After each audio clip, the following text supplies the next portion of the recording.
எங்கும் கிளைகள் கொண்ட அண்ணமால் institute of hotel management and hospital management படிப்பில் சேர்வதற்கான அட்மிஷன் நடைபெறுகிறது. திருவாரூர் தியாகராஜ சுவாமி கோவில் கட்டளைகளுக்கு சொந்தமான சொத்துக்களை முறையாக நிர்வகிக்காதது குறித்து விளக்கம் கேட்டு அறநிலையத்துறை அனுப்பிய நோட்டீஸை ரத்து செய்ய சென்னை உயர்நீதிமன்றம் மறுப்பு தெரிவித்திருக்கிறது. முழு விவரங்களோடு இணைகிறார் நமது செய்தியாளர் சுரேஷ்.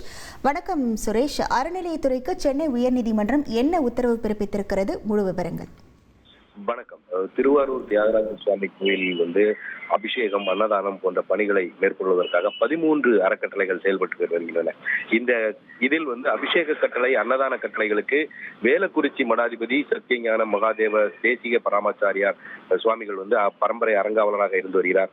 1937ஆம் ஆண்டு இந்த 2 கட்டளைகளுக்கும் 3900 ஏக்கர் நிலங்கள் இருந்த நிலையில தற்போது வெறும் 1300 ஏக்கர் நிலம் மட்டுமே இருக்கிறது. இதனால இந்த கட்டளைகளுக்கு சொந்தமான நிலங்களை முறையாக பராமரிக்கிறது குறித்து விரிவான விளக்கம் அளிக்கும்படி வேலக்குறிச்சி மடாதிபதிக்கு இந்து சமய அறநிலையத்துறை நோட்டீஸ் அனுப்பியிருந்தது. இந்த நோட்டீஸை ரத்து செய்ய வேண்டும் என்று மடாதிபதி தரப்புல உயர்நீதிமன்றத்தில் வழக்கு தாக்கல் செய்யப்பட்டிருந்தது. இந்த வழக்கை விசாரித்த நீதிபதி பரத சக்கரவர்த்தி விளக்கம் கேட்ட அனுப்பிய நோட்டீஸ்ல எந்த காரணங்களும் குறிப்பிடவில்லை என்ற மனுதாரர் தரப்பு வாதத்தை ஏற்க முடியாது என்று சொல்லி அந்த நோட்டீஸை ரத்து செய்ய மறுத்து மனுவை தள்ளுபடி செய்து உத்தரவிட்டார்.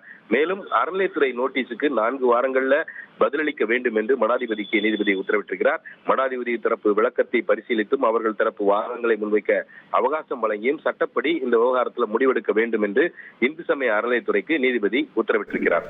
உங்கள் விவரங்களுக்கு நன்றி சுரேஷ். தமிழகம் எங்கும் கிளைகள் கொண்ட அண்ணமால் institute of hotel management and hospital management படிப்பில் சேர்வதற்கான அட்மிஷன் நடைபெறுகிறது.